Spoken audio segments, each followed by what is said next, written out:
Hey, my name's Bill Sykowski. I'm a sophomore studying civil engineering, and I live at the beautiful ISR.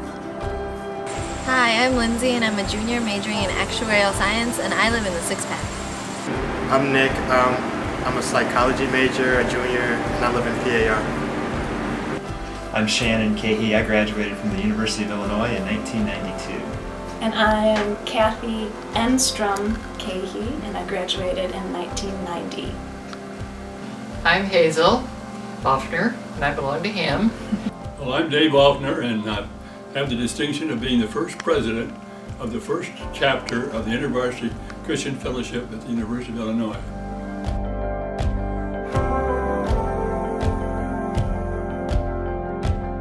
So coming into college, I didn't see myself being a huge part of a Christian organization like InterVarsity. But God, on the other hand, had very different plans. And God's plans have been the biggest blessing in my life throughout this first year and a half of college. When I got to the University of Illinois campus and got involved with InterVarsity, though, God used the influence of InterVarsity to grow in me a deep passion for Christ and a strong hunger for His Word.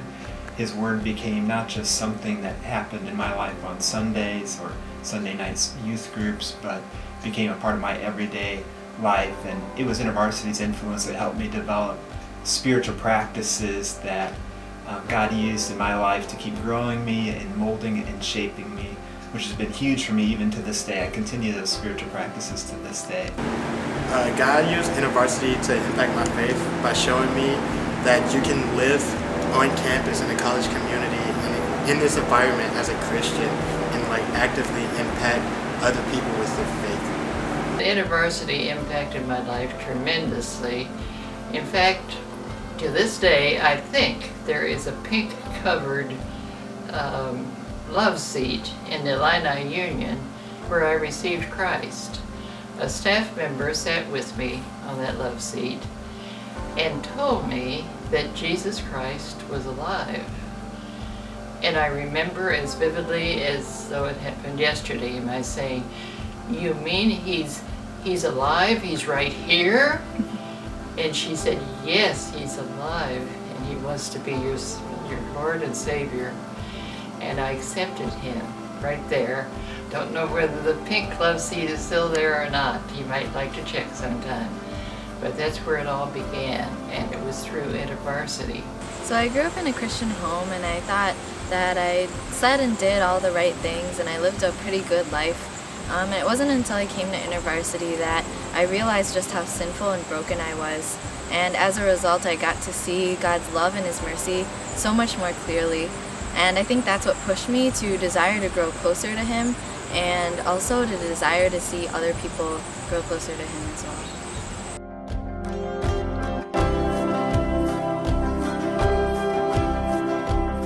So we had New Student Retreat a few weeks ago, and coming back from the amazing weekend, we were given the task of a missional challenge, some way we could impact campus immediately as we came back from the retreat.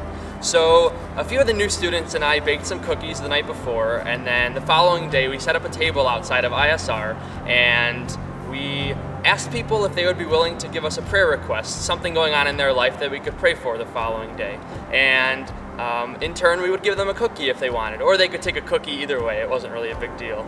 But it was just amazing seeing how the new students of InterVarsity, who just joined this year, really took control of this table. I just took a back seat as the small group leader and let them take control. And it was really inspiring for me to see these students who have been involved with IV just for about a month do so well, and it's just been amazing to see them grow already so quick. When I was a freshman at the University of Illinois, I was living in Hopkins Hall in the six-pack and got connected to InterVarsity that first week on campus.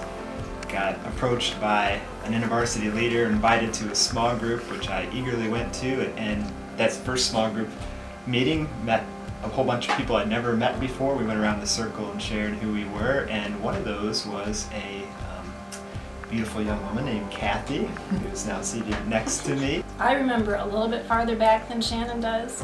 I think it was our first or second day on campus. InterVarsity hosted, I think, what we called a watermelon bash back then, on the grassy field right next to Huff. Yes. I think. And I saw him coming with some older students and thought, oh, oh, he's such a cute little freshman.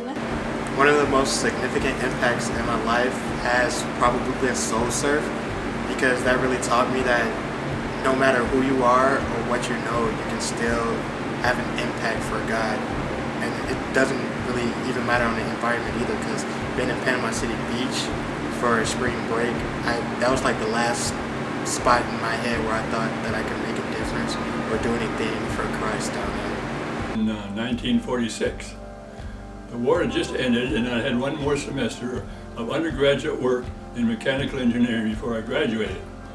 InterVarsity had just been started by a staff member named Charles Troutman, coming from Canada, and they were looking for a president, and somehow the lot fell to me. And in those days, staff members were few and far between. We had one staff member who was a former Army sergeant named Cleo Buxton.